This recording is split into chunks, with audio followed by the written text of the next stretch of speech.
Welcome, everybody, to Adapter Parish, episode 52, The Bad Seed.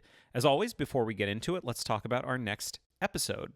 Episode 1 of this show went live on October 9th, 2017, so that means it's time to celebrate. In 2 weeks, on Tuesday, October 8th, we'll be doing just that with our 2-year spectacular. We'll look back at the last year of episodes and bring you our thoughts on the best and worst of what this year of adaptations had to offer.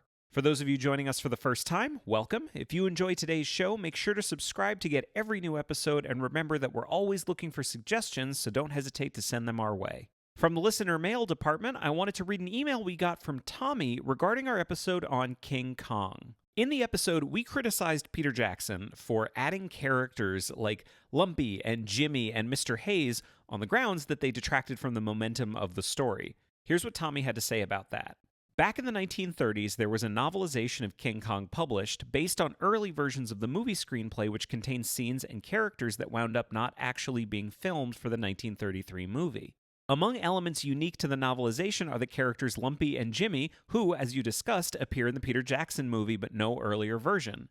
That Peter Jackson added these characters who, from a certain point of view, did exist in the earliest versions of the King Kong story is perhaps another example of how much he cared about the source material and all things Kong. 2 things. A, I love this, and it really does reinforce just how much Peter Jackson loved all things Kong. B, we stand by our opinion. They should not have been in the movie, but this does make their inclusion much more interesting than we previously thought. Thank you, Tommy. If you have any comments, questions, or corrections about today's episode that you'd like to hear on the show, remember to email adapterparishcast@gmail.com or tweet at us using the AdaptCast hashtag. If you enjoy the show, we'd love it if you would share that with the world by leaving a rating and review wherever you listen to podcasts. You can find the show notes from this and all other episodes at adapterparishcast.com. And with that, on with the show, Adapter Parish, episode 52, The Bad Seed.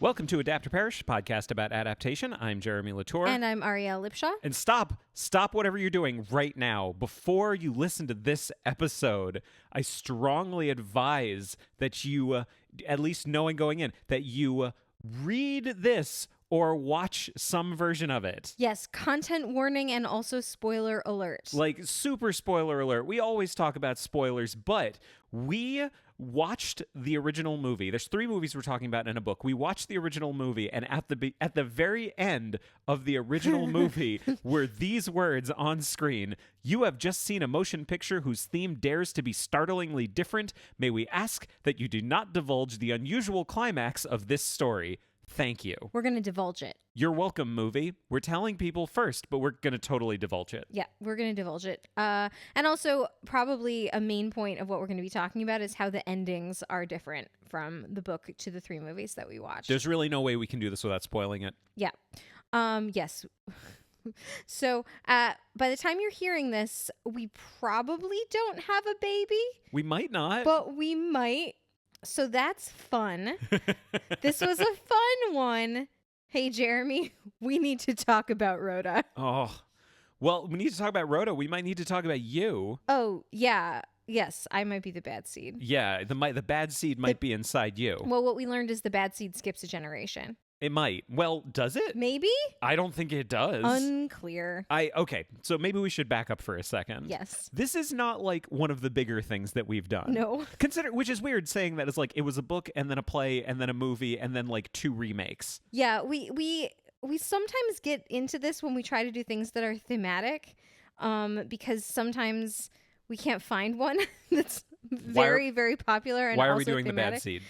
Because we're having a baby and we thought it would be really funny to do a thing about an evil baby. Because we're not freaked out enough, so we needed to freak ourselves out some more. I think that makes sense. Yeah. So you made me read this book. I did. And watch 3 movies. 3 movies. Of The Bad Seed. Yes. That I had no experience with before this. Yes. What was your experience with before this? Like, I'd heard of the original. I think I had read the play. I knew about it. I'd definitely seen the movie. Yeah. I was aware of it. It was in my universe. But you'd read the book before, right? Or had you never read the book before this? Here's the deal. When I went to Goodreads to add the book to my list, apparently I had checked that I had read it. I don't remember ever reading it, but who knows? I've done that on Letterboxd sometimes with movies before. Like, I will literally say to someone, I've never seen this movie. And then I go look, and it turns out I not only felt at some point in the past that I had seen it, I also felt strongly enough to rate it. Yeah. So Goodreads seemed to think that I had read it. I don't remember ever having read it, but that's okay. But read it, we did. We did indeed. So I found out some information about this. Great. As always. Let me give some background information for our listeners. Great. So this is The Bad Seed. It was written by William March. It was published in 1954, not weeks before he died. Oh no. Yeah. Was he killed by the bad seed? If the bad seed is a heart attack, then yeah. Well, the bad seed might disguise a mysterious death as a heart attack. You don't know. He had 2 heart attacks before he died. Why are we laughing at this poor man? It's because it's been a long time. Yeah, I guess. So William March was from the South. He was from Alabama. He fought in World War I, and a lot of his books, I didn't know much about him as a writer, and it seems like a lot of people feel that he does not get the respect that he deserves as a writer, which, and I'll just say this, I thought The Bad Seed is written really, really well. I really enjoyed it. But he wrote a lot about war, and he wrote a lot about themes of kind of death and psychological stuff. He also suffered from depression. He had a lot going on, and it came out in his work. This was published in 1954. He suffered a heart attack right before the book was released. Then he was able to read the reviews coming in for it, which were very good because it was really well received. It was like the biggest hit he ever had. Okay. And then he died a couple of weeks later. Oh, God. So, like, it's interesting to go your entire career never having a really big hit, and then not only having your last book be your biggest hit, but you at least get to experience a little bit of that before you die. He lived to see the reviews. I think that's good. That's good. I mean, it's kind of like the guy that wrote The Confederacy of Dunces, but he didn't live to see his reviews. So it's not like that. No, it's like the opposite of that is what I'm saying. Good pull. Then that year it was adapted by Maxwell Anderson as a play. It premiered on Broadway in December of 1954. Do you know much about Maxwell Anderson? Because this is theater. Yeah, I mean, he was a playwright. Yeah, he won a Pulitzer Prize in 1933 Yep. for his political drama, Both Your Houses, which sounds like the fake name of a play in a really movie or a play really about the theater. It really does. Which I assume is most plays I've never heard of. Probably. He actually also then he'd written a lot of movies too. He's one of those people who like was a playwright and an author and like of books and also of screenplays. After writing this, he went on to write for Hitchcock. He wrote The Wrong Man in 1957, and then he wrote a draft of Vertigo that Hitchcock rejected. Oh, well, claim to fame. But still, I mean, it's kind of like our family story is about the time that my great grandfather got rejected from the FBI for being too short and Jewish, but he got personally rejected by J. Edgar Hoover.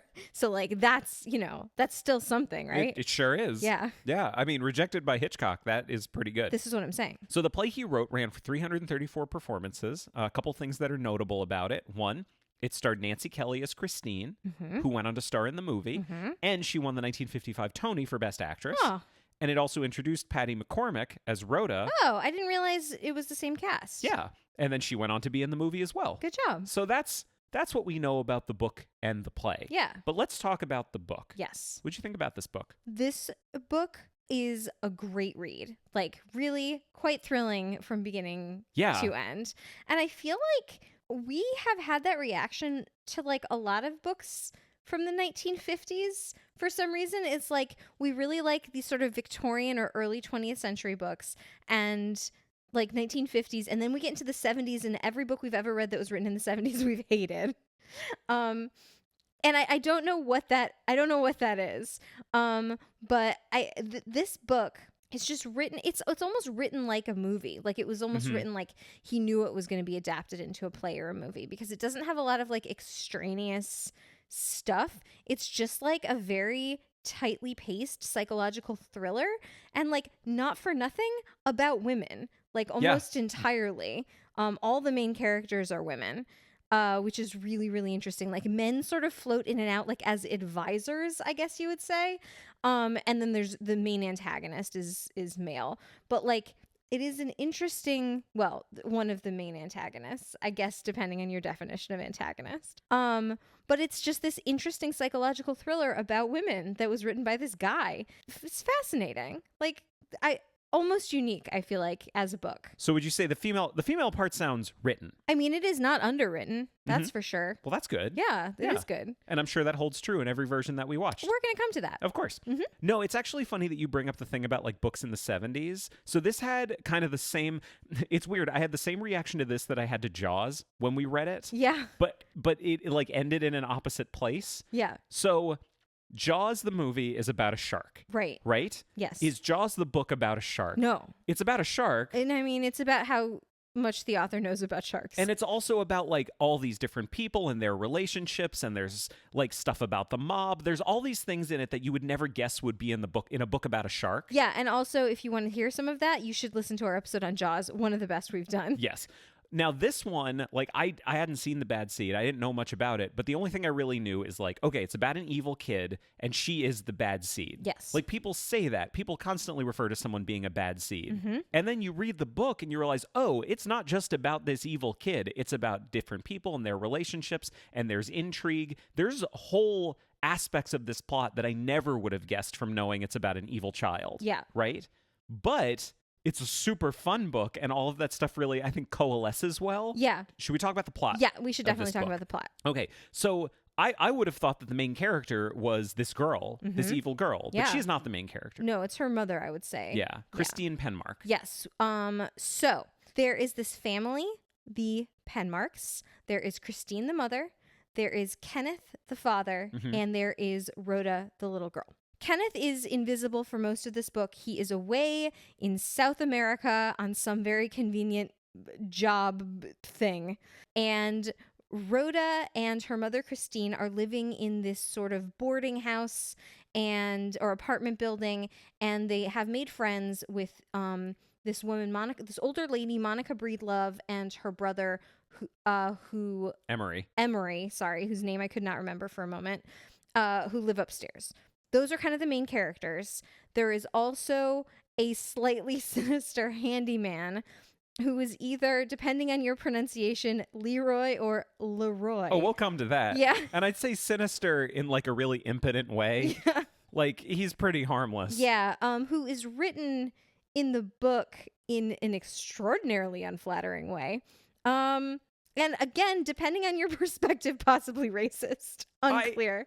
Do you want to get into this right now? Sure. I think Leroy's white. Okay, great. I don't think Leroy's black. Okay. You asked me to, like, just for our listeners, when I started reading the book, you said to me, also, could you just tell me, when you get to it, tell me what race you think Leroy is. Yeah. And I read it. Leroy's white, and I can tell you why I think that. Okay. And I can't make sweeping generalizations about every book ever written, but I'm just going to make the assumption that in the vast majority of books written by white people in the 50s, if a character wasn't white, there would be special mention of the fact that they are not white. I think that's extremely fair. Yeah, and also the character himself constantly talks about his relationship with other people, and class gets brought into it constantly, but race never does. Yeah, class and education both get brought into it. Yeah. And I'm not saying a black person in 1954 would never talk about the fact that they're black, but a white person writing a black person in 1954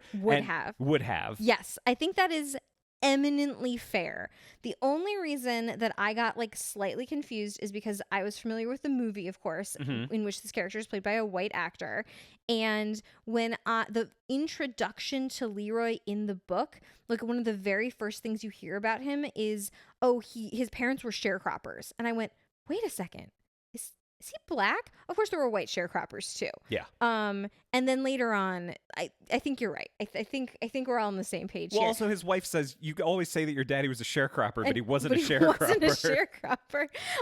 But yeah, I think your point about if he were black, William March would have told us about it is extremely well taken. Thank you very much. I appreciate that. I think that's a very good point. Okay, so Leroy's in this. What we learn about the Penmarks is they are relatively new to town. They moved from another place where the little girl Rhoda used to have this old lady who was her friend, and the friend unfortunately died one day in a very tragic accident that Rhoda witnessed. Yeah, it was natural causes. She fell down the stairs. Naturally. She tripped and fell down the stairs naturally. The cause was falling down the stairs. Yes. That happened naturally. That happened naturally. It was a very, very bad case of having fallen down the stairs. It was a terrible case. And it was stage 4. It was stage 4 falling down the stairs. Which, as we all know, stage 4 falling down the stairs there's no cure. There's no cure. This is terrible. We're so awful. Anyway, sometimes you gotta stare the things you don't like and that make you uncomfortable right in the face. They've moved to a new town. They've put Rhoda in a new school. They've put her in a very conservative school on purpose to kind of give her a little bit of, like, I don't know why, discipline. She's a very, like, introverted, disciplined, like, regimented child. And she's not super introverted. Like, she's really good with people. She is good at being whatever people want her to be. Yeah. Which most introverts I know would love to be. I know. Wouldn't that be great? I feel like that's the constant lament. The introverts lament. Just like, I just wish I could be good around people. So the story opens on the day of the great picnic at the Fern School, which is run by the 3 Fern sisters. We do not see 3 sisters in any other version of this. They are always condensed into one Fern sister. It seems like they're kind of equivalent. It seems like they're kind of made to be combined into one. Yeah, they're designed that way. And we learn that the award ceremony has happened like the previous day, and the most coveted award, the best award, the highest award that the Fern School has to offer is the Medal for Penmanship. And Rhoda had been diligently practicing her penmanship all the year and had perfect handwriting and was sure of winning this medal. But it's for most improved penmanship. But we learn that she misinterpreted. She should have started off, if she had understood that, I feel like she would have started off having very bad penmanship and like gradually improved. But apparently she didn't understand that. So it was given to a different little boy named Claude Daigle because his handwriting was the most improved. Yes. Not the best, the most improved. Yeah, I believe Claude, unfortunately, we've come to find, is suffering from stage 4 being targeted by a serial killer. Yeah, Claude is not long for this world. He really isn't. In any version.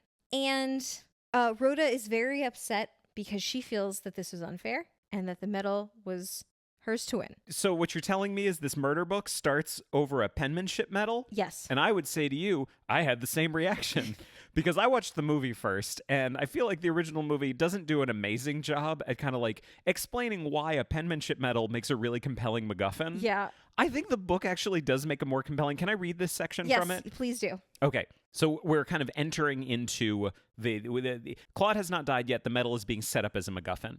When these preliminaries were done with and the chorus of children had sung the school song, the prizes for the different excellencies displayed were awarded. At the very end, the most important prize of all in the minds of the pupils was given, the gold medal awarded annually to the child who showed the greatest improvement in penmanship during the school year. The hallmark of the lady or gentleman is the quality of his penmanship, Miss Octavia Fern so often said. The clarity, elegance, and refinement of one's penmanship establishes the true character and background of the individual when all other tests are inconclusive. I loved this. This is me now. I loved this. This was really refreshing to read after having seen the movie because I feel this does 2 things really, really well. Yeah. One, it sets up why everyone cares so much about the penmanship medal. And the reason everybody cares is because the Fern sisters clearly care the most about it. Yeah. And I feel like kids often look to their teachers and administrators about what's most important. Like in terms of awards. Right, of course. Like they want to win the awards that the adults don't want to give. Right. You know? Yeah. But the other thing is that it gives it a thematic reason for being. It doesn't matter that it's about penmanship. What matters is that it's being defined to the reader as something that indicates the content of your character. Yeah, and it also is being set up as the type of value that this particular environment has. Right. Like this is a very old-fashioned, like slightly repressed, traditional environment, which is important in how the plot kind of progresses. Yeah. Yeah. And we also have Rhoda, who's a tiny little sociopath. Like, she has no content of character. Right. She has nothing. She wants things, and when she wants things, she'll kill the person that is in her way. Right. But she'll also take steps to get the thing she wants, which is she's been practicing her penmanship and it's very good. Yeah. She just doesn't understand. She literally has no conception of why being most improved might actually be better than just being the best. But and I think that's important. But I think the more important thing is the fact that the reason she wants it, and I think this is what March is saying, the reason she wants it is because the administrators have said having this means that you are a good person and you will be seen as a good person. And I think she knows she's not. I didn't read that much into Rhoda's sort of psychology, but that is a very interesting perspective that I had not considered. I think this is a breadcrumb that March is like clearly dropping. That's fair enough. It's like a loaf of bread that he is leaving. A bread loaf. Just a trail of loaves of bread. Fair enough. Okay, sorry. So anyway, this party happens. Claude has the medal. He has the medal pinned to his shirt by his mother because we learn he's kind of a sad sack and has never done anything interesting or won anything ever before. So what you're saying is he's a normal child. He's a bit of a sad sack normal child. He is a normal child. He's just a normal child. And nothing bad ever happens to him at this party. Sometime during this party, this outdoor picnic,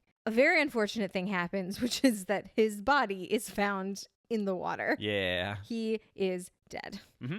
And there's like a dock no one's supposed to go out on. Yeah, they're not supposed to go. And he is found drowned underneath it. Yeah. With bruises on his face, and the medal is not there. That is the important thing. Well, I'll come back to that in a second. But anyway, how did our main characters find out about this? Oh, it was on the radio? This is the most bizarre thing in the world. So they're all like upstairs together. Christine and Monica, yeah, like and her brother and Emery. Adults, all the adults.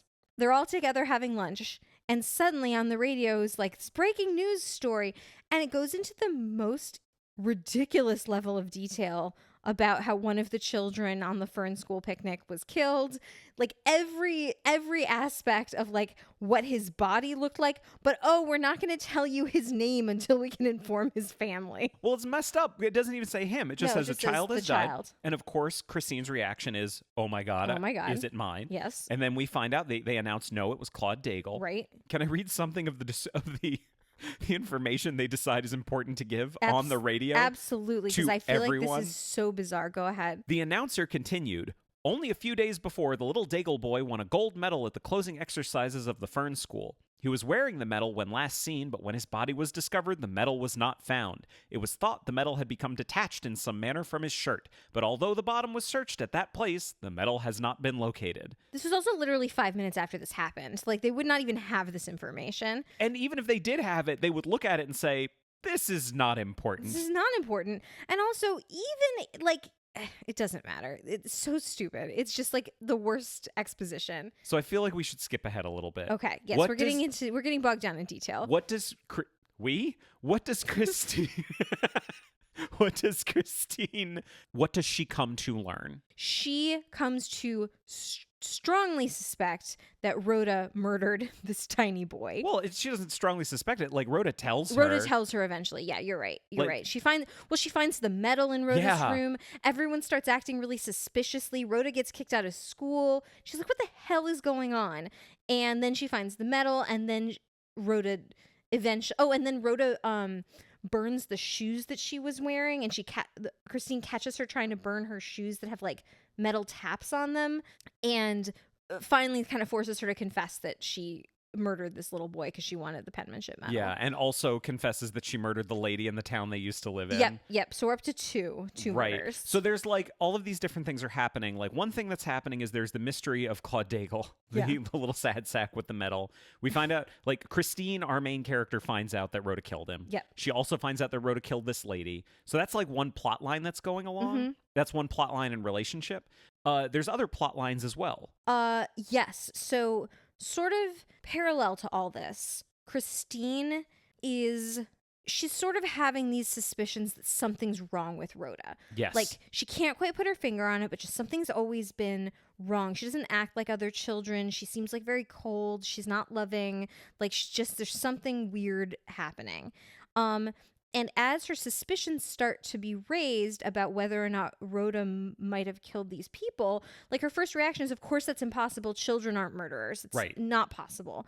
And just so happens that they're in contact with this true crime writer that's been hanging around the house. So she starts very, very, very obviously asking him questions about whether or not children can be murderers. The interesting thing is that in the book, Christine's father was this famous reporter, like a true crime reporter and like a war reporter, but he is dead. In the book, he died before the book starts, which is so fascinating because they make a choice to change that in both of the subsequent movies that we watched. Never mind the Rob Lowe one. We'll come to that later. Yeah. But he is not Christine's father is not a character in the book The Bad Seed, which may surprise you if you've seen the movie. Well, he's a character. We just never meet him. We never meet him. He's dead before the movie begins. Yeah. We come to find out that Christine's father covered a story about this woman serial killer named Bessie Denker who killed her whole family except her youngest child. And again, we come to find out, which is never, because Christine's father is not alive to confirm it in this version. Very interestingly, it's never like 100% confirmed, but clearly what happened was Christine's parents adopted this like 2-year-old girl whose whole family had been murdered. And this is the root of the bad seed. Christine has always been fine, but her mother had this evil gene that Christine has unknowingly passed to her daughter, Rhoda. Mm-hmm. So in addition to all of this stuff that's going on with Rhoda's actual behavior, Christine is basically consumed by guilt that she was the one that unknowingly caused this to happen. Yeah. So again, like this sort of psychological thriller that you don't necessarily expect to be happening to this character. You think it's just like a fun book about a little girl that kills people. Yeah, like today we would watch it. Like what I expected was like, we need to talk about Kevin. Yeah. Like basically, what would it be like? Here's the log line. What would it be like for a normal parent to find out that their kid is a murderer? Yeah. But that's not what this is. No, there's a couple of things. A lot of the stuff that I loved in the book was about Christine's relationship with Rhoda and Christine's relationship with like the central problem. Yeah. There was one passage that I liked a lot where it kind of explaining why Christine doesn't immediately go to the police. Which obviously, like, it's not like she's definitely going to do that. But what was written was, but the fact remained, no matter what the child had done, that she was their own flesh and blood, and plainly it was their duty to protect her against the cruelty of the world. I like that March is basically taking a stand and saying, like, well, in this story, she loves her kid. She is a mother who loves her child. So she's not going to just, like, send her away. Yeah, and I think we see that in every other version as well. Like, this very strong, like, because otherwise the ending wouldn't work. Right, yeah. Like, I am the parent. I have to protect you in any way I can, up to and including murdering you. Yes. Spoiler. Yeah. But the other thing that happens is that he really goes at lengths to really describe what the bad seed is. Yeah. So this is something that Christine is like thinking right now. How can I blame Rhoda for the things she's done? I carried the bad seed that made her what she is. If anybody is guilty, I'm the guilty one, not Rhoda. She suddenly felt both humble and guilty, thinking how she'd wronged the child, even if she'd done so unwittingly. I'm the guilty one, she said again to herself. I was the carrier of the bad seed. Cool. Like, as someone who's currently 8.5 months pregnant, that makes me feel great. I'm sure it does. We're gonna be fine. But this is something that I really like, and it's so clearly called out by the author in the original work. Whereas, like in some of the remakes, I would think if you said to them, "Oh, so this is called the bad seed," I'm just curious. Rob Lowe, who's the bad seed? What is the bad seed referring to? They'd say, "Oh, it's the kid. It's clearly the kid." Not at all. It's your egg. Yeah. Well, it's Bessie Denker's egg. Bessie Denker's egg. Like, that's what the bad seed is. And I feel like I'm automatically going to judge a remake harshly if it misinterprets what the title is actually referring to. This is fair. Is that fair? I hope it is. Yeah, I mean, it's the bad seed. The child is really the plant or the flower of the bad seed. Of the bad seed. Right. And I guess Christine would be the farmer that plants the bad seed? No, Christine's the dirt that grew the seed. Okay, so her husband is the farmer that plants the seed, but then it's his seed. I'm getting confused. Why don't you continue? Can I talk for a little bit more about Christine's relationship with Rhoda? Yes, please do. Again, I'm looking at the book for clues about how March would want this story to be shown. Because he's super clear. This is not a really ambiguous book. No. I feel like it's a very clear book. One thing that I really love about the way Rhoda is written is that she's not this like evil genius who's mature beyond her years. Mm-hmm. Because I feel like that's the way a lot of people would do this in a horror story, is they would say, oh, she's basically like she's like a little Hannibal Lecter. Right. Basically. But I love that she's still a kid. So there's the moment where Christine she's found the medal. Yep. And now she's confronting Rhoda about it. She doesn't know yet what happened, and she hasn't really admitted to herself that Rhoda might have anything to do with Claude's death. Yep. But she is questioning her about it. She's just presented the medal to Rhoda. She said, I found this in your room. Yep. And this is what's in the book. But the child remains silent, her mind working, waiting shrewdly for her mother to continue talking and betray the answer she expected. But Christine, as though aware of her child's intention and repelled by her calculated but clumsy efforts at evasion, only said, how did Claude Daigle's medal get in your dresser drawer? It certainly didn't get there by itself. I love that. I love the fact that she's a kid. Yeah, I mean, she lies to her mother all the time, and her mother knows that she's lying. Like, she's a kid that wants to kill people and is not super good at covering her tracks because she is a child. Yeah, and that made this whole thing feel so much more unnerving to me, because if she's like a little Hannibal Lecter, that doesn't feel realistic. Well, like, I wouldn't say, well, I'm going to be a parent one day with a little kid. All I need to know is if I go in their room and they're wearing like a straitjacket and that little face mask, I know that they're evil. The whole point is that she's a regular kid who is capable of killing people. Well, right. And this is where the whole plot with Leroy comes in. Yes. Because Leroy is able to tell her things that are patently not true about, like, the police and how they investigate crimes and what happens to little kids that commit crimes. And she, because she is 9, believes him. And that's what leads her to do all of this. Honestly, if she hadn't started trying to cover her tracks, probably none of the rest of the plot would ever have happened. But she ends up behaving incredibly suspiciously, despite the fact that at the beginning, nobody suspects her of doing anything. But there's even a moment at the end where her mom knows she killed Claude. She knows she killed the lady in the town they used to live in.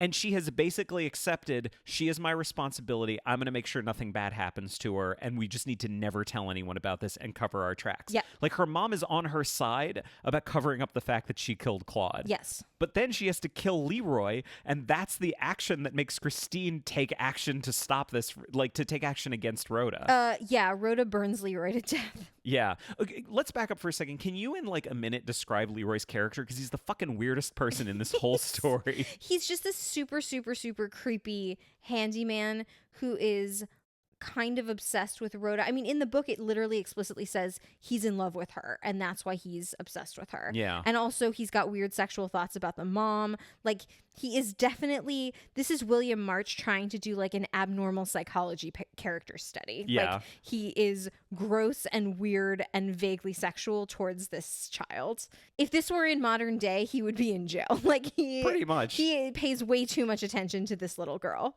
Leroy was absolutely the character I was not expecting in this.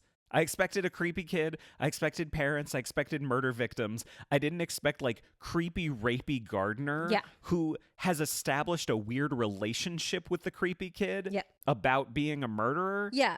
And then tells her all of this stuff. Like, he knows, he's toying with her the whole time. He's toying with her the whole time. It's kind of unclear whether he actually believes what he's saying when he says, like, oh, you killed your little friend. Like, but he actually solves the whole thing. He figures out she killed him with the shoe. He tells her, like, oh, the police are going to come and, like, they've got special dogs to sniff out, like, the blood that you can never wash away. And they're going to put you in the little mini electric chair that they have for little pink kids. For little girls. Right. Like, this is clearly not true, but she believes it. And that's where she, like, ends up making her mistakes, is trying to defend herself against these like childish nightmares of how the police work and cover her tracks that don't actually exist because nobody really suspects her, and probably she would have gotten away with it. Yeah. There's like, so two things really quickly that I want to call out. One, there's like a really specific point in the book where Leroy figures out that she actually did it. Like, he's been messing with her the whole time. And then when he says, oh, you did it with your shoes, your weird shoes with the metal taps on them. You hit him with those. And she suddenly like, he's like, I got your shoes. Cause she dumped them down the like incinerator. Yeah. And he says, I found them.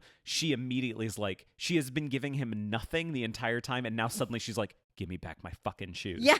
Give me back my fucking shoes right now. And that's the moment where he goes, he's like, oh shit. Oh shit, you did do it. And my God. And then from that moment on, Leroy's not long for this world. No. There's one thing though that you're hitting on right now that March again calls out, which is like how no one would suspect that it's her. And he actually has this in the text. He's talking about Reginald, who is the murder, like the true crime guy. The true crime guy. In Reginald's opinion, the fact that Bessie Denker had escaped detection so long wasn't nearly as so implausible as Mrs. Penmark seemed to think. That's Christine. In the first place, good people are rarely suspicious. They cannot imagine others doing the things they themselves are incapable of doing. Usually, they accept the undramatic solution as the correct one and let matters rest there. Then, too, the normal are inclined to visualize the multiple killer, because we didn't have serial killers yet, right, as one who's as monstrous in appearance as he is in mind, which is about as far from the truth as one could get. And I love that he's calling this out, because he's basically giving you, the reader, all of the information you need as to why no one suspects Rhoda.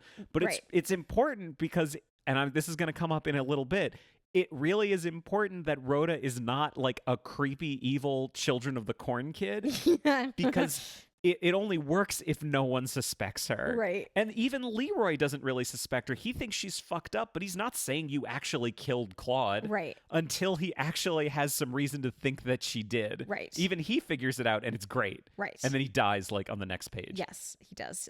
Burned to death in his shed. I liked this book. Talking about it, I think I loved this book. Well, let's talk about the ending really quick, and then we can move on to the movie versions. Mm-hmm. So why don't you tell me, how does this book end? Because the ending is different in almost every single version. Well, so in order to talk about that, I want to talk about one plot thread that we haven't talked about that leads to the ending. Great. Christine is trying to figure out what to do. Mm-hmm. And the thing that she decides she's going to do is talk to the murder writer, talk to the true crime guy, and try to get as much information out of him. But the thing she's decided to tell him is, I'm writing a book. Yes. I'm writing a book about a lady who, now go with me here for a second. As an evil child. A son. Well, no, like an evil kid. Evil kid. Now, her mom, I know this is crazy, her mom was a murderer who murdered her whole family except for this one kid who grew up and then had a kid. I know this is crazy, but go with me on this. What do you think would, like, first of all, is that even plausible? And the guy's, and she's like hoping he'll say no, and the guy's like, oh God, yeah, that happens all the time. And she's like, okay, shit. Now she's going around telling other people, I'm writing this book. What do you think the mom would do in this scenario? I just want to say this didn't work for me. Like, I do think that writers writing about writing can be as annoying as filmmakers making films about filmmaking, which is a real pet peeve of mine. This didn't 100% work for me, but it does get us to the end, which is that she talks to this lady, and this lady says, oh, I'm so sorry. I brought this up at my writer's circle, and I hope no one steals your idea, because it's a really good idea.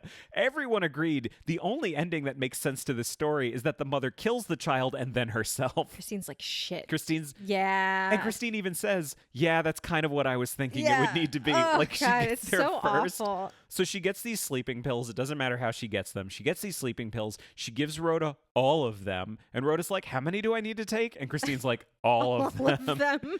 She gives them all of them. It's like, okay. Doesn't wait for Rhoda to be dead. Shoots herself in the head. And then the big, oh my God, in the finale is that because they like were worried about them, got there in time. Like, this is Mrs. Breedlove and all the other people. They got there in time. They obviously couldn't save Christine because, as March writes it, she put a bullet in her brain. Yep. But Rhoda, they were able to get there in time. Her dad comes back. And now he can take care of his daughter, who miraculously survived this horrible murderous rampage. Yes. So when you said at the very beginning, Christine's not capable of all this stuff, like, I think what we kind of find out is that Christine is capable of this stuff. I mean, she's capable. Yeah. I mean, I guess it doesn't really matter what your motive is. You're either capable of, like, murdering your child or you're not. You know what I mean? Yeah. And she is. Well, what we find out is that she's not. She gets a D. Yeah, like, she did a bad job. She did a really bad job. But she thought she did. Well, anyone who does a bad job often thinks that they did a good job. This is fair. I'm very uncomfortable with this line of thought. This is going to be a very uncomfortable episode that you chose to do. So we're going to forge a fucking head. Great. In 1956, they made a movie of this. Yes, they did. So this movie was directed by Mervyn LeRoy. Why is this important? Is saying Leroy instead of Leroy a thing? I think maybe for some people, here's what I'm convinced of.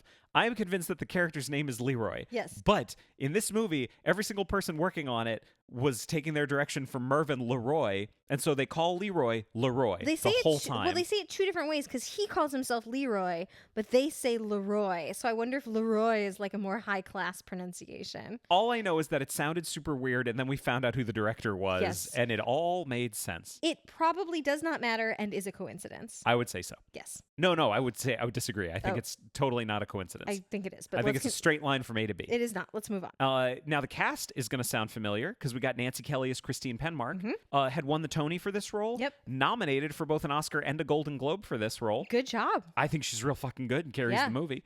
Patty McCormack as Rhoda Penmark. She was nominated for an Oscar and a Golden Globe for this as well. Good. There was someone else who was nominated for an Oscar from this. Who would that be? Eileen Heckert as Horton Stagel. Eileen Heckert did a great job. She did a really good job. You may know her as Diane Keaton's mother from the First Wives Club. Right, that's true. That was what I recognized her from, for sure. We've got Henry Jones as Leroy Jessup. Yep. We've got Evelyn Varden as Monica Breedlove.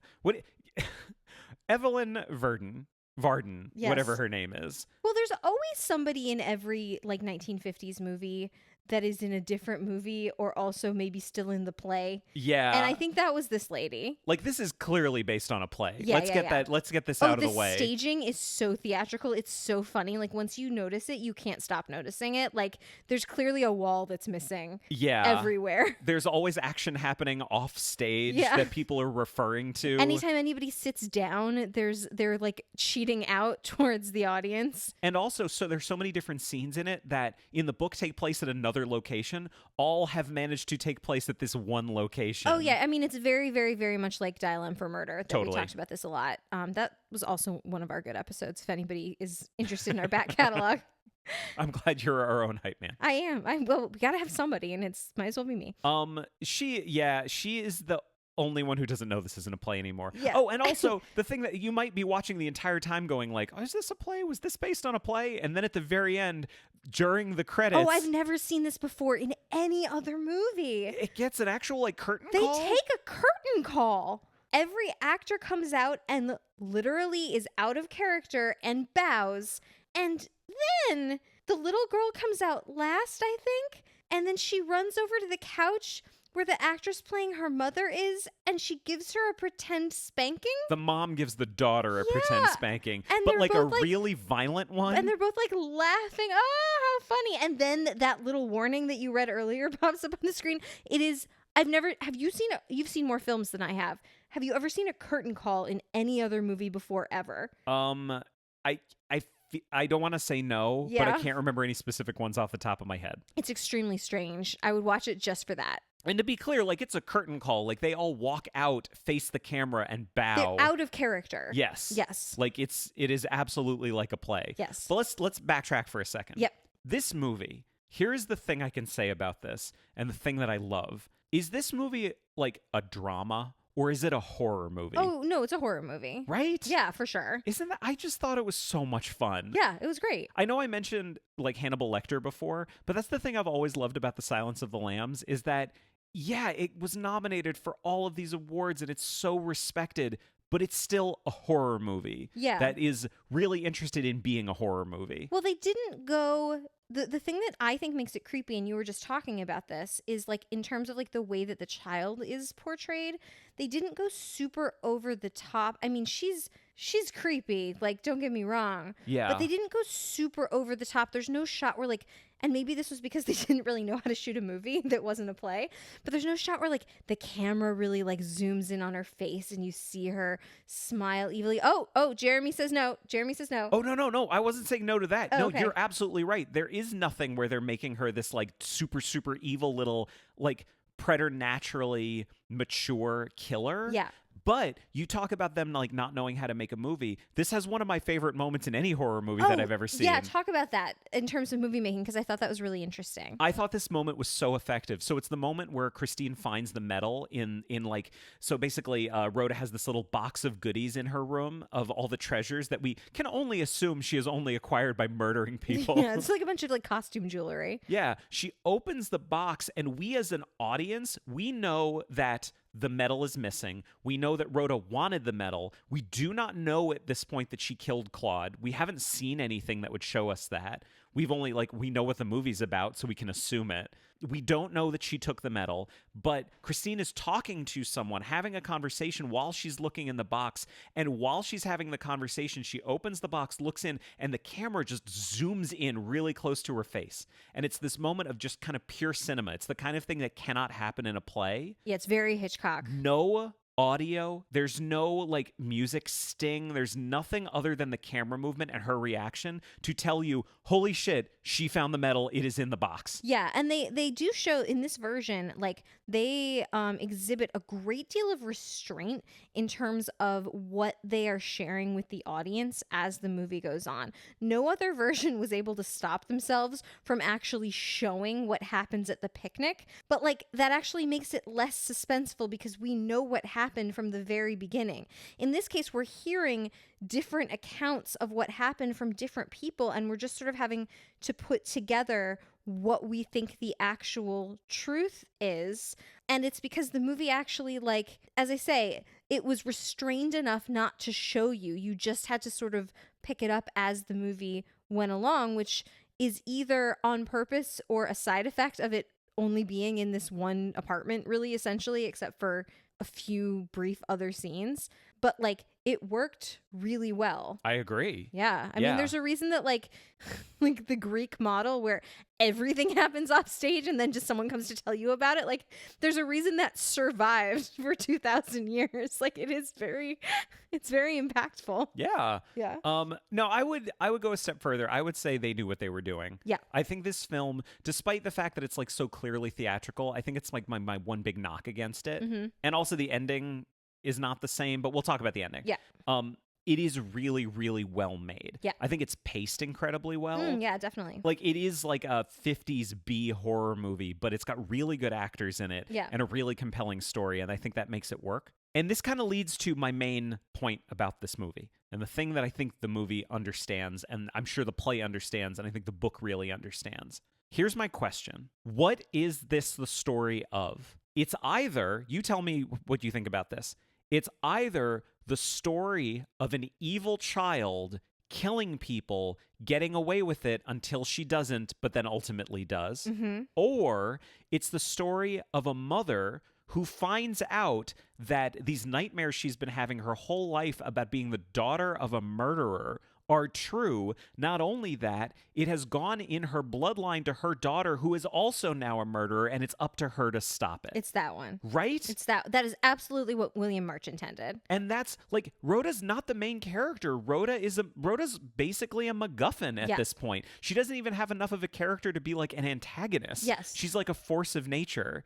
Christine is the main character. Everything needs to happen from her perspective. And I feel like this movie really understands that. And I feel like later ones don't understand that. They do not. Rhoda, she's a really, she's a cute kid. She's really a cute kid. She doesn't seem super creepy until it's important to the narrative that she does. Right. And so, okay, we talk about how the murder happens, Claude's murder. Yeah. This is a moment that I love in the movie where, you're right, they show restraint. We see her dropping Rhoda off at the picnic. Mm-hmm. She gets a little thing from Mrs. Fern that, something's going on with Rhoda. Yeah. And then she leaves. And later on the radio, we hear, a child has been murdered. And her immediate reaction... No, they don't say murder. They say a child has been killed. They don't ever say he's been murdered. I'm so sorry. I'm getting my notes. A child is dead. I've been told that I shouldn't say that. A child is dead, but I can't say who or what gender. I can't say any of it. But I can give very explicit details about his injuries and where his medal might be. We don't even know any of that yet, because her immediate reaction is, holy shit, it might be my daughter. Right. We as an audience know she's got a daughter. The daughter seems normal, a little uptight, but this is a mom who cares about her daughter. Yes. And then immediately we find out, oh, no, it turns out that the kid who has been killed was a boy named Claude Daigle. He won an award, and we don't know where the award is. And we get to see as an audience what her reaction is to that news. And all we know is that she knows how deeply Rhoda wanted the medal and how upset she is that she's not the one who got it. Yes, her suspicions are raised in that instant. We get to see as an audience her suspicions getting raised. Yes. And this isn't something the other versions do right. No. Which we'll get to in a minute. Which I guess is as good a justification as any for how ridiculous that radio announcement is. It was I was doing my best. I meant in the film. Oh, the actual content of it? Yes. Great. I thought you were talking about my performance. This is such a fun movie. And then they put her dad back in the movie. I want to mention that as well. Yeah, he actually gets to tell her, yes, we adopted you. Your mother killed a whole bunch of people and we adopted you. And also, his name is Richard Bravo, which means that her maiden name is Christine Bravo. Well, Christine Denker Bravo. Christine Denker Bravo Penmark, which is an amazing series of names. It's really good. One of my notes here, I can't even remember what this is referring to. What do you call it when everything is Chekhov's gun? Like, every single thing in this movie is clearly being set up to come back in the third act for something. It's like every person, every interaction, every object, and everything. Also the literal Chekhov's gun. Oh, yeah, there is a gun and it does get fired. Yes. We do know about that. Do you want to skip to the end? Yeah, let's skip to the end. It's a real good movie. Yeah, you should just watch it. It's pretty similar to the book, and we went to great lengths describing the book. Well, I assume you've already watched it because you heard our amazing little spoiler alert at the beginning. Right. Yeah. Okay, let's just get into it. They changed the ending. They switched the deaths. Yes. Do you know why so what happens in the movie? Okay. So Rhoda has taken these sleeping pills, and we know that she knows where the medal is. Christine goes off to bed and shoots herself in the face. And the next time we see any of them, there's just a sad group of people just sitting in a hospital room. Just in a waiting room.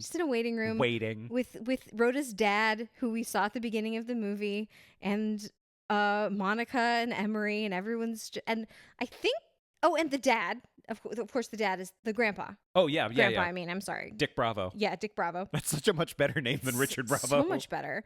Everyone's just sitting around looking sad. And we realize over the course of and the doctor comes in, and we realize over the course of their conversation that Christine is alive. We don't know if she's going to live. Right. But we know that she is currently alive. Mm-hmm. And then somebody says, but Kenneth, at least you still have Rhoda.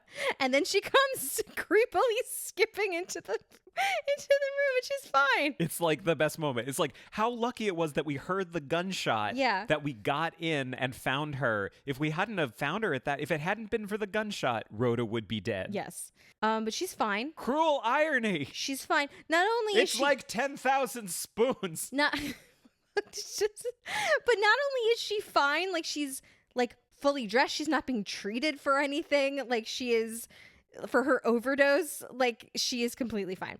So everybody goes home, and Kenneth is like going to bed, and he gets a phone call from the hospital, and it's Christine, and her head is all bandaged, and the doctor's like, she's very weak. Like you can only speak to her for a few moments, but like, please, like she needed to speak with you.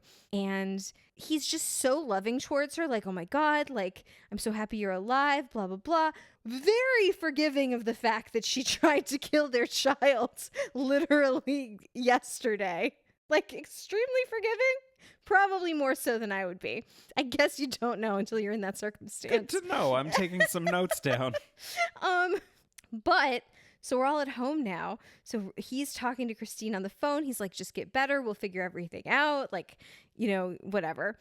But then it's a dark and stormy night. Have we been clear that it's a dark and stormy night? The movie opens with thunder. Yeah. That's my first note from this entire thing is just thunder. Dark and stormy night. But then we see Rhoda, who is getting herself dressed in her little rain slicker and her little hat with her braids. She's very cute. And her little flashlight. And she is making her way down to that pier. I assumed, by the way, that she was going to the hospital. Oh, to kill her mother? To do away with her mother. Job? Yeah. No. She has got her flashlight because she is going to get that goddamn medal. And so she goes out on the pier.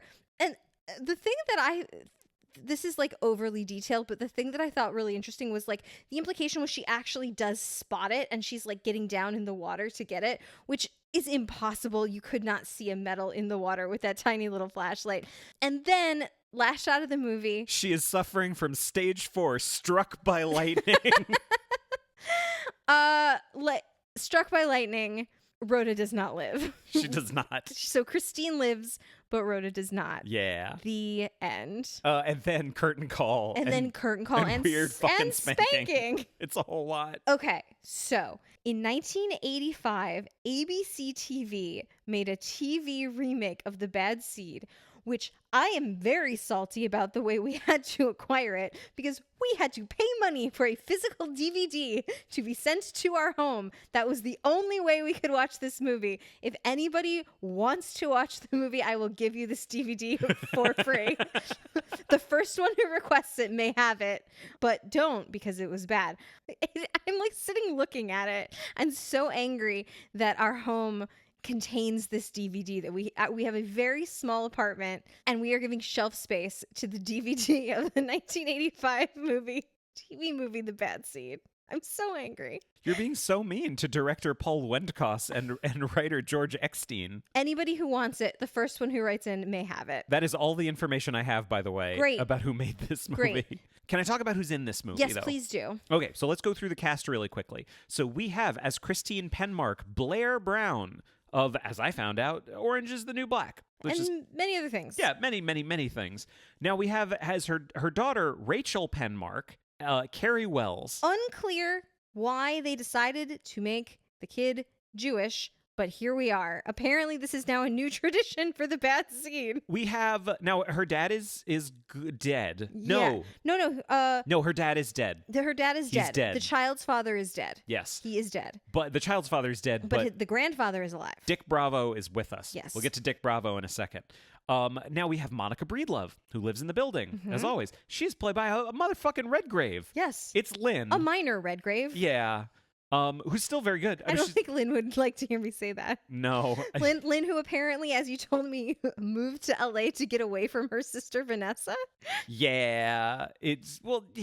I don't here. I mean, look, it's not up to me to decide how the world should view a person. But Lynn Redgrave is fine in this. She's kind of a younger, sexier Monica. She goes to the gym. Yeah, I will say this. She has as much personality as Monica does in both the original and the book. Yeah. Monica's supposed to have a lot of personality. Yeah. Now, in the book and the movie, the original movie, she lives with her brother Emery in this building, who we thought was her brother Emery for quite some time until they get kind of smoochy a little bit, and we realize, oh no, they're a married couple in this version. Now, this is where we actually get some good news because in this version, Emery Breedlove is not only Emery, he's also a combination of Emery and Reginald, which is fine. Which is totally fine. Totally works. He is played by David Ogden Stiers, yes, who is a goddamn treasure. Yes. He sells every single scene he is in. Every single line he needs to read is delivered beautifully. He's an amazing actor. Yes. There's a lot of Star Trek actors in this, actually, because we have David Ogden Stiers. And then we have Anne Haney, who you will know as the social worker from Mrs. Doubtfire. But also... Well, let me stop you for a second. You say David Ogden Stiers is in Star Trek. Yes. Who is he in Star Trek? He was the guy that Loxana fell in love with, but he had in Next Gen. Yes, obviously. Okay, I'm sorry. Shit. He had to go back to his homeworld to die because when you turn 50, you have to be killed. And that was the episode where Michelle Forbes played his daughter, but they liked her so much that they brought her back as Ensign Rowe. So it was kind of a pivotal episode. Ah, yes. Anyway. He was also in MASH. That's fine. For a really long time. That's whatever. But also Anne Haney, who was the social worker in Mrs. Doubtfire, but also she was Rishon Uxbridge, Kevin Uxbridge's fake sex doll wife in the episode where Kevin Uxbridge is an omnipotent guy and he commits mass genocide. That's the nice tea. No, yes, was it Good House, Nice Tea? Nice tea, comfortable house. Let's just hear Worf say it. Well, what do you think, Mr. Worf? Good tea. Nice house. There it is. That's one of my favorite episodes of Star Trek of all time. It's really good. Anyway. So we have them. David Ogden Stiers is amazing in this. Yes. I refuse to accept anyone saying he's anything less than fantastic in this. We also have another actor who is just great in so many things. Carradine. We get a real Carradine. We get David Carradine as Leroy. Great. What do you think of David Carradine in this? David Kung Fu Carradine. Creepy as fuck. Super creepy as fuck, right? But he's supposed to be. Oh, I remember what I wrote down. I wrote gross in all caps. And I couldn't remember why I'd written that. I wrote it because there's a shot of him clearly jerking off in the shed to some nudie magazines, which I guess is unfortunate when you consider how David Carradine died. He died from autoerotic asphyxiation. They mistaken He did it wrong. He did a bad autoerotic asphyxiation and died. That's how he actually died. It's weird that it's easier for me to make a joke about stage 4 cancer than it is about like David Carradine dying. It's just it's so sad. It's so sad. And well, then when you told me that, I was like, wait, no, it wasn't David Carradine. Wasn't it the lead singer from INXS? And you were like, yeah, yes. him too. This isn't funny. This is not funny. We've made some bad jokes about death this episode. I feel like, you stare death in the face. That's the thing you got to do. It's called dark humor. Let's talk about Blair's dad, Dick Bravo. Oh, they spared no expense. They got Richard Kiley. The voice you're now hearing is Richard Kiley. We spared no expense.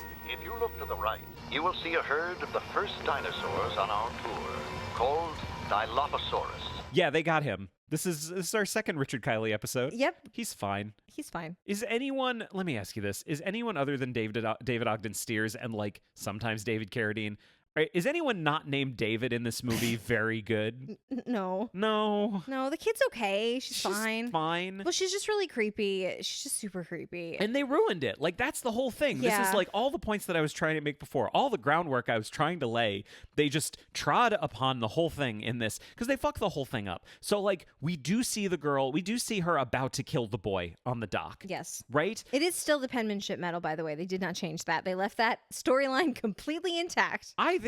I still think it can be done well because it was done well in the book. Yeah. We don't see the mom find out about the dead boy, though. So, like I asked before, what is this a story of? This movie is trying to say it's a story of a creepy kid killing people. Yes. And ultimately, it's just not compelling. Like, I don't even have a lot to say about this. It plays like an episode of Murder, She Wrote or something like that. Yeah. But an episode of Murder, She Wrote that doesn't have Angela Lansbury in it. Yeah. Which must be a really, like...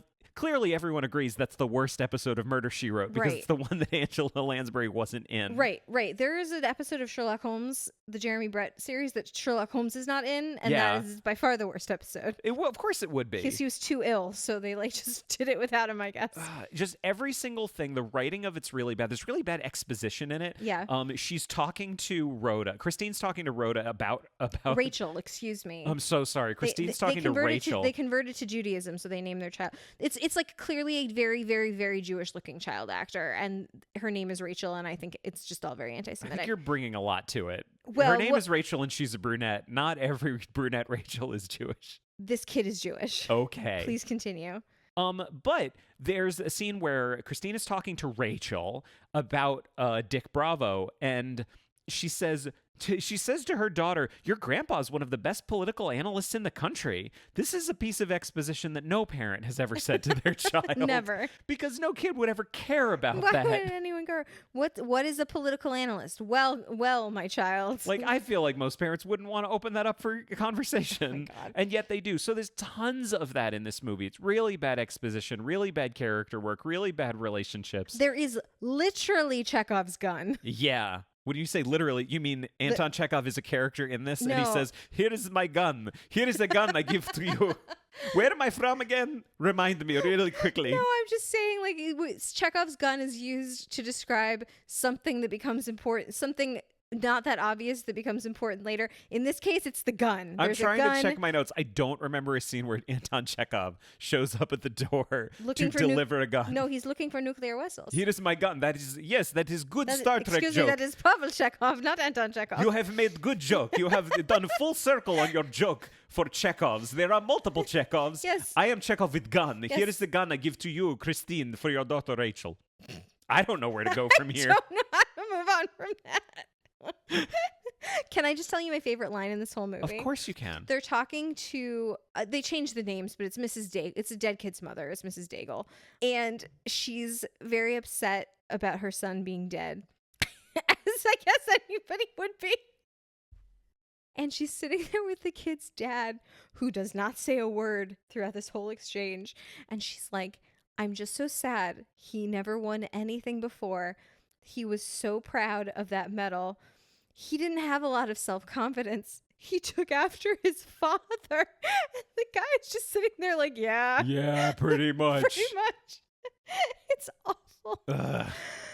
Oh my god. This is a really stupid movie that we had to spend money on. Yeah. Should we be nicer to a TV movie from 1985? No. Oh, did you think I was going to say yes? I just thought you were going to say maybe. No, because I feel like if doing this podcast for 52 episodes has taught us anything, it's that not everything needs a remake. You know what I mean? I think everything...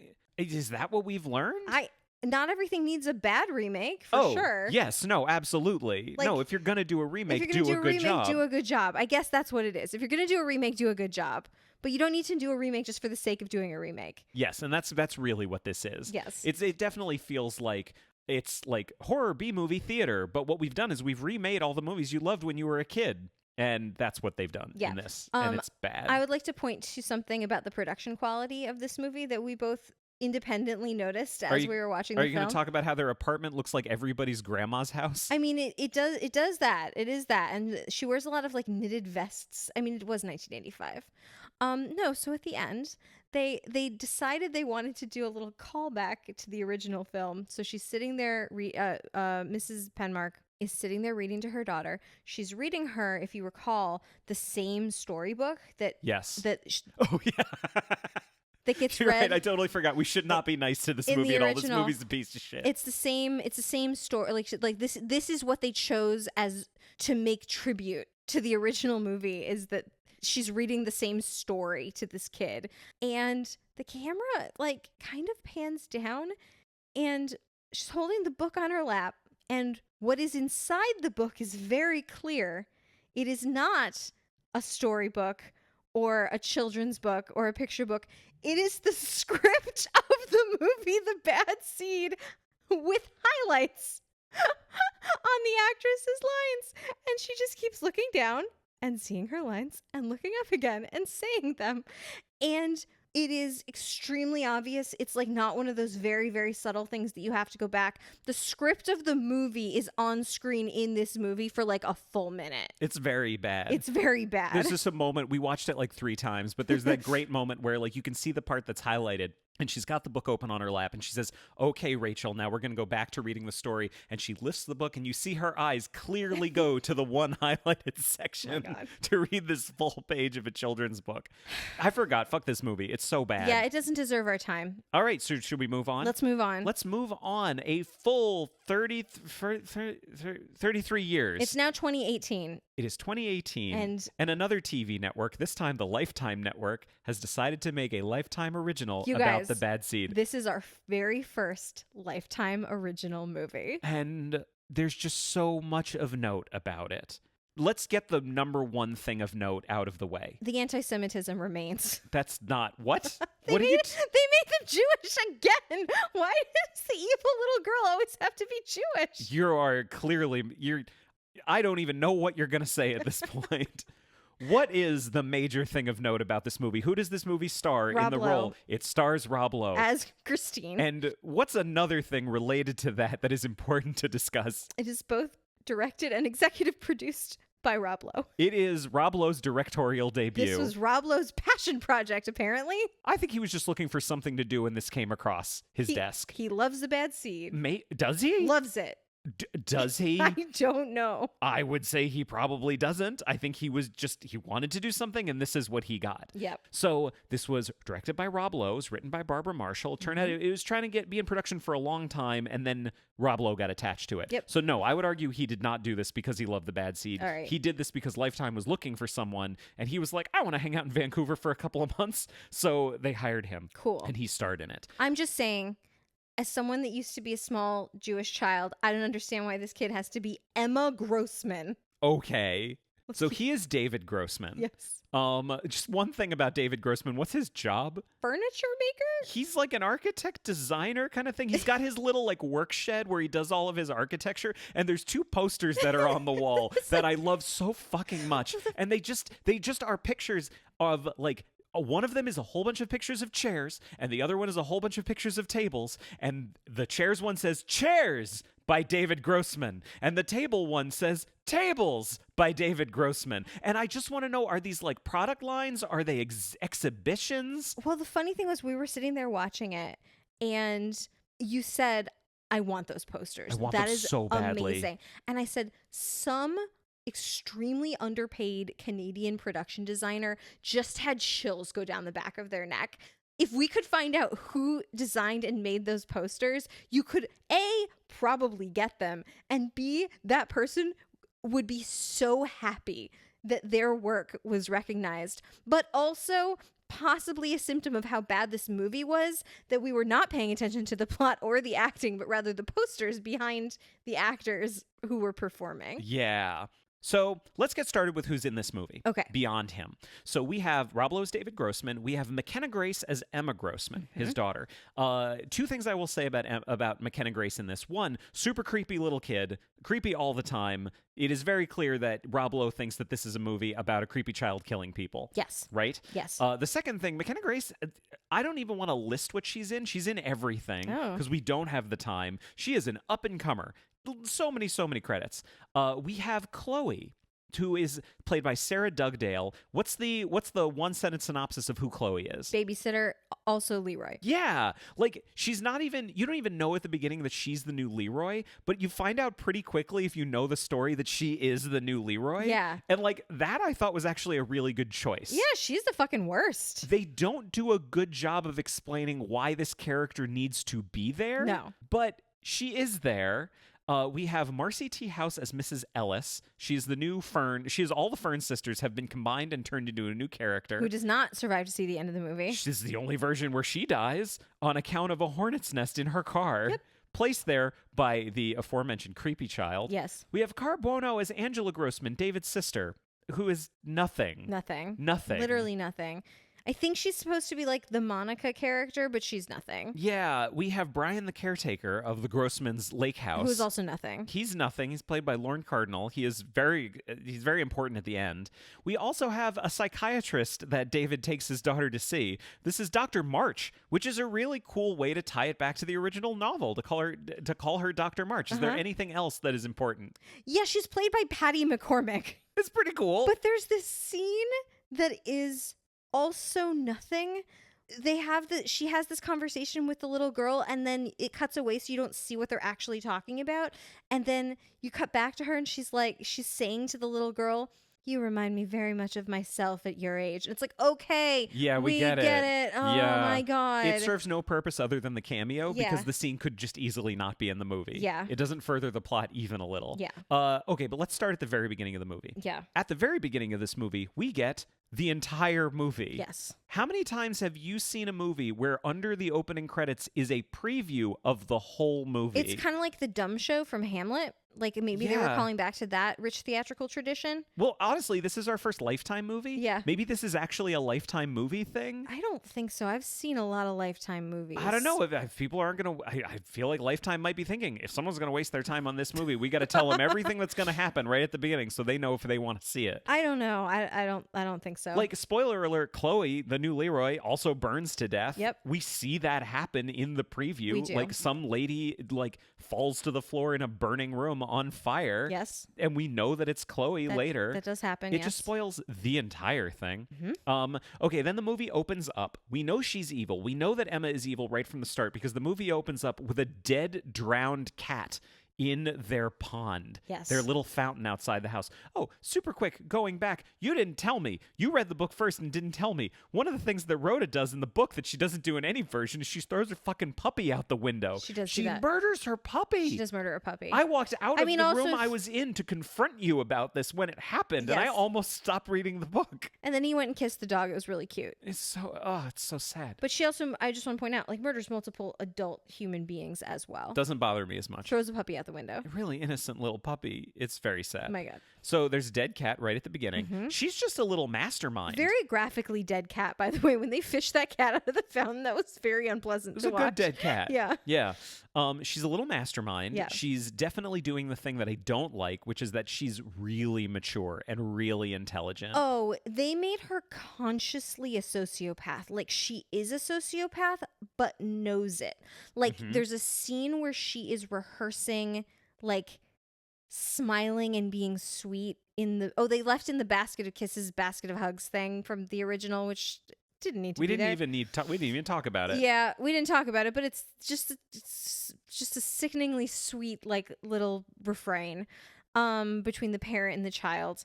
But we see her like rehearsing this line in the mirror and like practicing smiling, like because she knows she's not normal, I guess. But like I think there's a scene from Dexter where he does the same thing. I didn't watch a lot of Dexter, but I think like he does the same thing in Dexter, which is like he knows he's a sociopath and he's practicing facial expressions. Well, that's like the whole thing of Dexter is Yeah. that it's a very like modern retelling of this story. Yeah. It's very literate about these types of Yeah, stories. so she's basically Dexter, which is like not the point of the original movie at all. Yeah. Yeah, she's like a very selective sociopath too. Yeah. Like I feel like the definition of a sociopath, at least in this kind of thing, is like they don't care about anything other than themselves. But she does care about things. She just is evil. That's the thing. She doesn't have anything realistic. She has a case of evil. She has a case of evil, but like, again, like she's also like not competent to be evil when it's convenient to the plot. Like there's the whole same thing about the babysitter telling her about like the little pink electric chair for girls. And like she kind of doesn't believe it, but kind of does. And the babysitter just kind of shrugs and goes, Google it, because this is 2018. And my reaction to that was, I mean, she could just Google it. Like, And she would find out she would find out it's not truth. true. Like, why doesn't she Google it? I'm very confused about that. Do you know what I mean? Yeah, I Like, can see what they're going for, yeah. but it's not written well. Yeah. But anyway, so we go to the picnic. Yeah. It's this whole picnic where all the parents are there too. They've changed the penmanship medal. It is no longer a penmanship medal. It is now a good citizenship award for all of the good citizenship work you've done over the course of the school year. And we see her doing all of this work, being nice to people. Like this was my interpretation of it. She is like creating situations that she can fix to look good. Yeah, like she pushes someone down, but then when the teacher is looking, all the teacher sees is her helping them up, like that kind of a thing. Like there's the hornet that she catches in the room and lets out the window. Yeah. They don't say it explicitly. I'm pretty sure she let the hornet in the room to do that. But they've changed it to a citizenship award. Claude. It's not Claude anymore. It's Milo. Yeah. Oh, poor little Milo. Oh my God, and he's so cute too. And like she just came on screen and we just looked at each other like, oh my God. We see her following him everywhere. We see her going for the medal. We see her leading him up onto the cliff face of the ocean next to the school. We see her staring at him saying, give me that medal. And him saying, what are you going to do? And then we cut away. And then he's dead. Then he's dead. Like, the audience is never given a moment to think maybe she didn't do it. And this goes back to the thing I was saying. Like, what is this a story about? Is this a story about a parent going, wait a minute, there's been a murder? Oh, and holy shit, my kid's the one that did it? Or is it a story about a creepy kid? Creepy kid. This is a story about a creepy kid. It's the thing that this never has. Like, we never really get... Rob Lowe's character never goes through the things that the mother goes through in the other versions. No. Right? No. Like, there's an indicate. So this is actually a note that I took about like how the plot progresses in this whole thing. There is a moment where he goes into her room and it's after the murder. The camera pans down underneath the bed and we see underneath the bed hanging down the blue ribbon from the medal. That, I'm not saying it should have been. It could have been the first indication to the audience that something was wrong. Yes. You could have just eliminated that whole scene on the cliff. Everything. Yes. And we could have found out about this stuff along with the dad, but it's not, that scene makes no impact anymore. Now we're just thinking, oh, there's the medal. I wonder who will find it. Yeah, because the funny thing is like the mom of the dead kid in this is actually very good. Yeah. And like the movie does a thing that you actually wanted to have happen, which is that all of the exposition that is on the radio in all of these other versions, when we were watching it, you said to me, just have the mother say, where is his medal? It's missing. I want him to have it. He was so proud of it, which is exactly what happens in this one. I actually think the woman that plays the dead kid's mother is one of the better actors in the movie. I would actually argue there's a lot of fine acting in this movie. Yeah. I think Rob Lowe can get a good performance out of somebody. He got a really good performance out of the kid. It was the way that it was written. But like the kid gives a really good performance. Yeah, and like this movie is basically 80% stuff that's bad and wrong and 20% stuff that's good and wrong. Yes. Like none of it's right. Right. None of it's a good way to tell this story. Right. But it's not all bad wall to wall. I just love the little drops that are the movie saying, this is 2018. Did you know this is 2018? There's one point where the little girl, they take her to the psychologist and she calls her a shrink and she's like, oh, how did you know that word? And the kid goes, I watch Intervention. Yeah. Which is funny, but also like kind of hilarious because it's a plug for another network, because Intervention is an A&E show. Although I think the same company owns Lifetime and A&E. You've cracked it. I've cracked it. I also watch Intervention. Blew this whole thing wide open. Yeah. Ugh. This movie does have a scene where someone tries to kill people with gas by turning an electric stove on. Oh, Jesus Christ. You're skipping right to the end, aren't you? I'm just saying. You seem like you were out of steam, so I was just getting to the end. Oh, God, no. I have so many notes, and I'm trying to figure out where to go next. I'm not even halfway through my notes. Okay. Side note for any production designers, maybe you don't know how to cook. The kind of stove that you see that has like rings that light up red, that's an electric stove. It doesn't have gas. You can't turn the gas on an electric stove and expect anything to happen, like someone to die. I want you to know. No one wakes up and goes, I can't breathe. Someone must have turned the electric stove on. That stove is electric.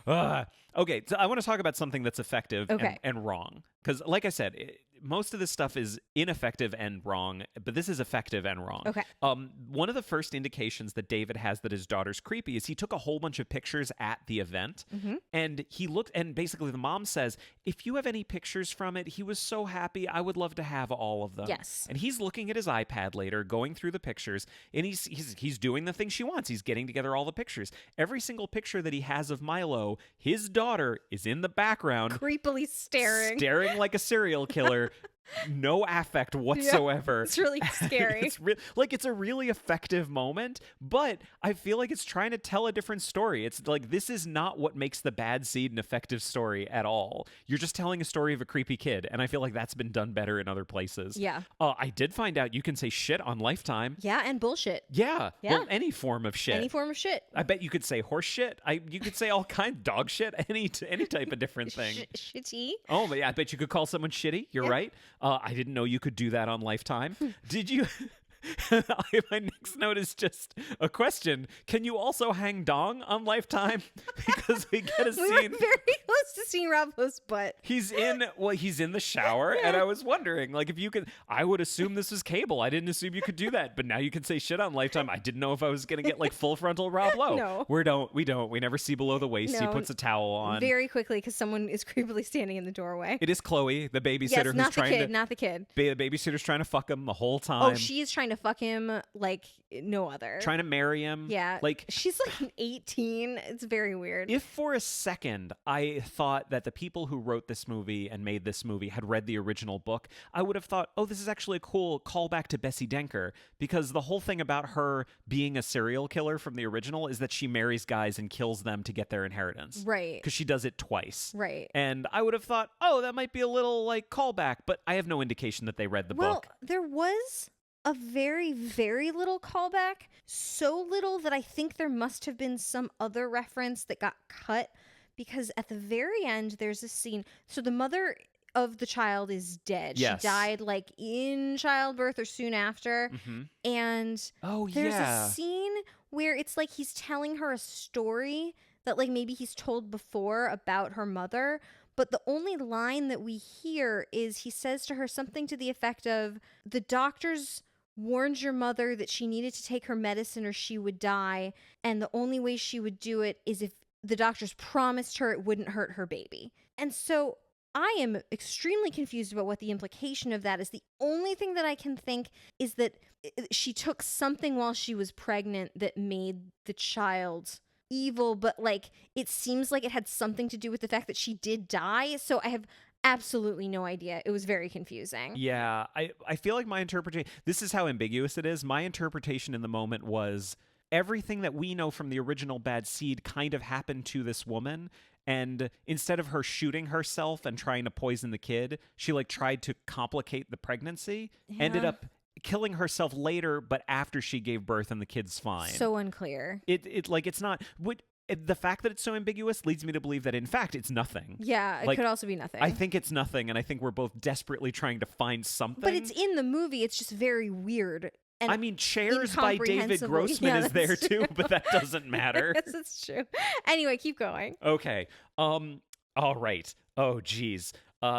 So Chloe, the nanny, she's terrible at her job and also really inappropriate. And the whole thing about Leroy being like a handyman is that he's this harmless handyman that's always outside and he does his job so they wouldn't fire him even though he's creepy. She's a fucking nanny. She is in charge of this kid all the time. He would fire her. He would have fired her for being as creepy as she was being in this movie. Yeah, because she was being creepy to him. It wasn't like, oh, she's treating the kid really badly, but when the dad's around, she's wonderful. Mm-hmm. She was being extremely creepy and weird and awful to him. And there's a scene that's clearly foreshadowing that's something that happens later, which is that he's working in his workshop and she comes in and she's like, hey, I was just wondering, can I smoke in here? And he's like, no, you absolutely cannot smoke in here. There are many flammable materials and also, why would I say it's okay for you to smoke and leave my child alone? No, you may not smoke. Like, he would have fired her right there. Absolutely. But then, of course, what happens is that she burns to death in the shed because Emma locks her in and sets a fire. And it's like, oh, well, she was must have been smoking in there. And it's just incomprehensibly illogical that she would have asked to smoke in there in the first place because they live on an acreage. Like, she could have gone into the woods to smoke and no one would have been the wiser. Like, obviously she was doing it so she could flirt with the dad. Like, yes. I mean, obviously that's true. But like the logical progression does not make any sense. And also, Emma didn't know about that interaction. Yeah, so why would she manufacture something where it made it look like she was smoking in the room? Oh like, God. She didn't know about that. Oh my God. Oh, it's so poorly written. Okay, then we need to talk about Mrs. Ellis's death. Okay. So there is all this foreshadowing about a wasp's nest that is on their property. Yes. And what Emma does, Emma takes the wasp's nest. How could she take the wasp's nest? And puts it in the back of Mrs. Ellis's car because now Mrs. Ellis is starting to question what happened to Milo. And she comes to their house and is saying, we suspect something. Emma immediately thinks, oh, they suspect me. They're going to find out. So I need to eliminate her. Again, this is the thing an adult mastermind would do. Right. Well, she's also being egged on by Chloe the babysitter. That's true. She puts the hornet's nest in her car, so she's driving, and suddenly a wasp comes around. No one's reaction to a wasp in a car is this lady's reaction to a wasp in a car. Anyone who finds a wasp in their car is going to freak the fuck out immediately. No one's going to be like, get away from me. She does a little like, oh, it's a bug in my face. It's a fucking wasp. And then she like pulls over, stops, and she's okay. And then decides to keep going, and that's when the camera pans down to see the entire wasp's nest in the bottom of the car. Buzzing loudly. Very loudly. There's a lot of wasps. And then later, Rob Lowe finds out that she has died in a car crash. This is after him noticing that the wasp's nest is gone from their house. Yeah. And then they find out, oh yeah, she died. There was a whole bunch of wasps in her car. This lady's death made Wasps. It's really hard to say. This lady's death made me more uncomfortable than any death in any other movie that we had watched because you don't see it, but I just really did not want to see her get stung to death by wasps. Like, that is so viscerally horrible to me. I did not want to see that. I never saw My Girl, by the way. Because I just, do not want to see someone be stung to death by wasps. If you were thinking, I'm going to listen to the Bad Seed episode of Adapter Parish, and I bet the very first Macaulay Culkin they reference is going to be The Good Son, you were wrong. It was actually My Girl. I'm so sorry. Sorry. You gambled and lost. Anyway. Yeah, then Chloe's death happens, and just the one thing about it that is really frustrating from a story perspective, not just that it's badly written and the foreshadowing's bad, because there's an inevitability to her death, it's not scary. Yeah. Right? Well, we also know it's going to happen because it's literally the first shot of the movie is this woman burning to death. Yeah. I just don't understand. If the point of this movie is to be scary, why would they actively do things that are going to make it less scary? Yeah. I don't get that. I don't know. So then David takes his daughter. He's now found out about everything. Yeah, he knows everything. He takes her to the lake house.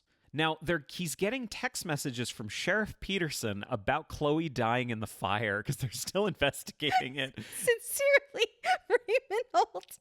So he signs his text messages Sheriff Peterson, like Sheriff Peterson, which is not a thing. Like, I assume if I'm texting somebody that I've been texting with before, they know who's texting them because I'm in their fucking phone, but not Sheriff Peterson. He's got to sincerely Raymond Holt him to make sure that 5 people understand that reference. No, everyone watches Brooklyn Nine-Nine. Everyone does. Everyone in the world does. What a great world that would be. In this house, we watch Brooklyn Nine-Nine. Keep going. Then we get the denouement. And this is how the plot progresses in this version of the story. In this version of the story, Rob Lowe has a whole bunch of sleeping pills. By the way, there's nothing about being the adopted child of a serial killer. Oh, no. That's gone. Like, this to me shows that they don't understand what the bad seed is. That's right. Because at no point does he ever say, I am responsible. This is because of something in me that she is like this. It's literally, my daughter's evil, and I don't know what to do. Yes. That's all. That's where the story begins and ends. Yes. Well, he figures out what to do, and the way he figures it out is he says, well, I'm going to crush up a whole bunch of sleeping pills. Is it sleeping pills? Is it Valium? It's like Xanax. Yeah, something like that. And it doesn't matter. Crushes up a whole bunch of it, and he puts it into her hot cocoa. And God damn it, like, he brings 2 mugs of hot cocoa into her bedroom, and she says, is there whipped cream? And he goes, no, sweetie, I'll go get the whipped cream. He falls victim to one of the classic blunders. She switches glasses when his back was turned, obviously. He comes back in the room. While he's getting the whipped cream, that's when he gets the text message from Sheriff Peterson that signed Sheriff Peterson. Sincerely, Raymond Holt. And he comes back into the room, and they both drink their hot cocoa, and she goes to sleep. And then that night, he wakes up from a gunshot. We as an audience see her in his room with a gun in his hand. Wait, you skipped something because this is where she tries to kill him with the gas from the electric stove. Yes, I'm sorry. I'm so sorry. We see her turn on the electric stove to flood the house with gas to, I don't even know what the point of that was anymore. Doesn't matter. I think these are 2 different nights. It's 2 different nights. It's 2 different nights. It's 2 different nights. She tries to kill him with the gas, and that's when he decides she's evil. I need to kill her. Yes, they are locked in this battle of wits. Right. So he tries to poison her. He falls victim to one of the classic blunders. And her whole plan is, I'm going to make it look like he shot himself. Yes. He drugged himself and shot himself. So she's in it. It's actually a really creepy shot. She's got the gun. She's holding it in his hand, pointed towards his head. And she pulls the trigger, but misses because she's a tiny child. Yes. And it glances off his head into the pillow. That wakes him up. So now he's drugged with a gun, chasing his daughter through the house. And she's screaming. Yeah. As you would. This is when Brian the caretaker comes back with his gun. Oh, she's got his phone, and she's locked in the bathroom calling 911. Yeah, but he can't get there in time. He breaks open the door. Suddenly Brian breaks in with his shotgun. He's like, what are you going to do to that girl? And he says, I have to do this. I have to do it. There's no other way. And right as he's about to shoot her, Rob Lowe stages what I think is a really good death scene. I think it's solid. Sure. He is about to shoot her. There is a single gunshot. Of course, anyone who's ever seen a movie knows that it was not his gun that fired, but the other one. He turns around to look at Brian the caretaker, and we've seen for 4 seconds. Yep. Prior to this, looks down, so hey, I got some blood on my shirt, and then he keels over in a very violent falling down. He's got a very terminal case of being shot by a shotgun. With his eyes open, it's all very creepy. It's a really good death scene. Yeah. It's very good. And then, his sister comes and takes Rhoda, and we get this final last shot where Rhoda's like, I am evil, blah, and there's this very, modern, emo type song playing over. Oh, yeah. And then it's playing comes over to him. the end. It's playing over his decision to kill her. And then it comes to the end, and then it starts playing again, and Jeremy just turned to me and was like, why are they playing the same song twice? I was like, clearly it's the only song they have the rights to. This movie, I had such a different reaction to this one than I did the 1985 one. Oh my God. Let me walk through my reactions. What was our basic reaction to the book? We liked it. Liked it a lot. Liked it a lot. What's our reaction to the original movie? Excellent film. Excellent. So much fun. What was our reaction? Here's my reaction to 1985. This was bad and I hated watching it. Yes. The reaction to this one, though? You were angry. This was bad and I loved watching it. Yeah. It made me so angry. No, I mean, listen, if like many people, you take pleasure in watching shitty Lifetime original movies because they are so bad and so over the top dramatic. Like, this falls into that genre. This is not a horror movie. This is not a drama. This is not a psychological thriller. This is a Lifetime original movie. And there are many of you out there that know exactly what I mean by that. There are many like it, but this one is mine. Yes. Is what Rob Lowe says to himself every day on set. Oh my God. That's how he got himself into the right mode to direct this movie. I just want to say, I want to end on a nice thing. Okay. I think he was not up to the material. Mm-hmm. That's a nice thing. I think he puts in a good performance. I think he can direct himself well, and I think he can direct actors well, because he has spent his whole career working around actors and acting, and that is the part of the movie that comes out well. I agree. I think everyone in it is good. Yes. He doesn't have a good sense of story or theme. Yes. I would say, though. I would agree. And that's everything bad about this movie comes from either it's a Lifetime original movie with no budget, or it has no concept of theme and story. Yeah, the budget thing is interesting. Like, clearly every item in the house came from IKEA. There were many things we recognized. Which is weird, because I would have assumed he designed all the chairs and tables. I mean, maybe he works for IKEA. Maybe that's why he's so rich. Oh, I want those posters so badly. If anybody out there, what a coincidence would that be? All right, should we wrap this up? Let's wrap this up. So let's do some quadrants. So it's weird to say because there was a book and a play. We read the book. We didn't see the play. So let's talk about this movie as being an adaptation of the book and the play. Yeah. Okay. Do you think that the makers of this movie cared about the book, The Bad Seed? Yes. You think they cared about the book? Yeah, sure. I would say it's weird. No, I don't think they did. I think they cared about the play, and I think the guy who wrote the play cared about the book. That's fair enough. So it's like on the line. It's a tangled web, but that's yeah. fine. Is it successful? Yes. 1985. Do you think that in 1985 they cared about the book? No. Did they care about the original movie? No. Yeah. Maybe. Like, yeah. It's a classic. It's super fun. Sure. There's yeah. lots of little touches to it. Is yeah. it successful? No. No. 2018. Yes. Do you think they cared about the original? No.